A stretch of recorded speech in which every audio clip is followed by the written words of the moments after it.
শরীফ ওসমান হাদি হত্যায় জড়িত আসল খুনিদের নাম চার্জশিটে নেই বলে অভিযোগ করেছে ইনকিলাব মঞ্চ। হাদির খুনিদের বাঁচাতে সরকারি কেউ কেউ সহযোগিতা করছে বলে মন্তব্য করেছেন ইনকিলাব মঞ্চের সদস্য সচিব আবদুল্লাহ আল জাবের।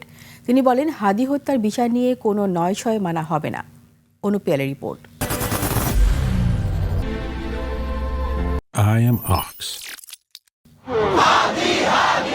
ইনকিলাব মঞ্চের আহ্বায়ক শরীফ ওসমান হাদির খুনিদের বিচারের দাবিতে মিছিল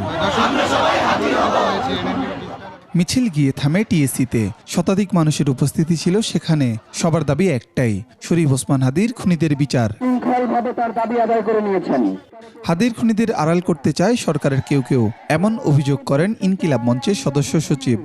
আমার তো মনে হয় রাষ্ট্রের কর্তা ব্যক্তিরা এই কুয়াঙ্গারের সাথে যোগাযোগ করে শরীফ ওসমান হাদির এই শাহাদাতকে তারা বিভিন্নভাবে যাতে একটু কালার করা যায় সেই চেষ্টা করে যাচ্ছে। তিনি বলেন, সরকার যদি শরীফ ওসমান হাদির বিচার না করে তাহলে বুঝতে হবে তারা নির্বাচনও চায় না। রাষ্ট্র যদি শরীফ ওসমান হাদির হত্যাকারীদের বিচার নিশ্চিত না করে তাহলে আমরা বুঝিয়ে বলি রাষ্ট্রীয় নির্বাচন চাই না। ইনকিলাব মঞ্চের সদস্য সচিব আরো বলেন, হাদি হত্যা মামলার বাদীদের সাথে আলোচনা না করেই চার্জশিট দেওয়া হয়েছে।